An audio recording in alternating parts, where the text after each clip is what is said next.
Ano yan? Huh? Tuli. Sabi mo salita ka, salita eh. Wala nga. Makinig ka, sabi mo, di ba? Binabaliwala ko lang. Sabi mo, sa December pa lang nga, magpatuli ako. Ba't ka magpapatuli? Tuli. Sabi mo eh.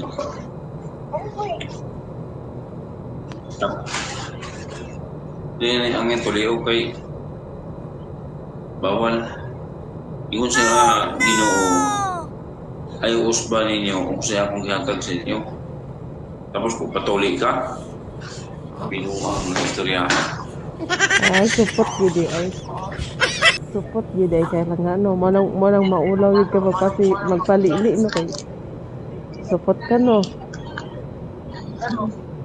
Ha? Sabi ko, support ka, kaya nahihiya ka magpasigate. Isabit ka, kasabi mo lang kay December, magpaano ka, magpatuli ka sa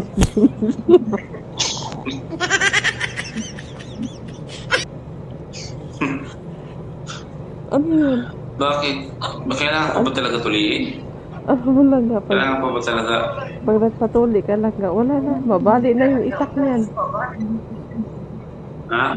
Mabali na yung itak pag nagpatuli ka kasi sobrang tigas na niyan. Kailangan ko ba talaga tuliin? Nasa sa'yo, magpatuli ka o hindi. Wala na problema yun. Ano? Sabi ko, nasa sa'yo na yun kung magpatuli ka o hindi. Kaya siguro, kaya nga, Ang sabi kasi ni Lord, huwag niyo baguhin kung ano yung binigay ko sa inyo. Ba't ko babaguhin? yun na nga eh. Yun na pala, at least umamin ka rin, nasupot ka. Bakit kailangan ko ba tuliin? Yung iba, kailangan mo patuli para lumaki. Kasi alam mo, pag hindi pag hindi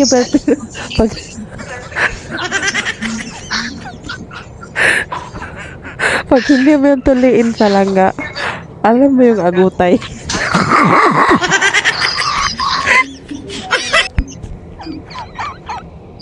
Ano? Alam mo yung saging na hindi nabalatan? Ang pangit ng tingnan.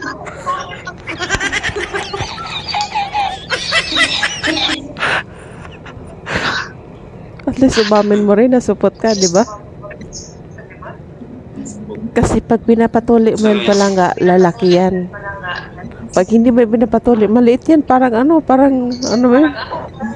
Saging na hindi nabalatan. Sabi ko yun, huwag niyo baguhin yung binigay ko sa inyo. Yun na nga. At least ngayon, alam ko na.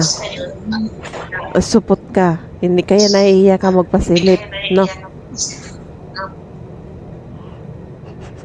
Ano, pasilip, may bayad. Bayad, alam mo, hindi kapag mahal mo yung isang tao, hindi mo yan pinapabayad. Kaya lang nga, naintindihan ko na. Kaya ayaw mo mapasilip kasi supot ka.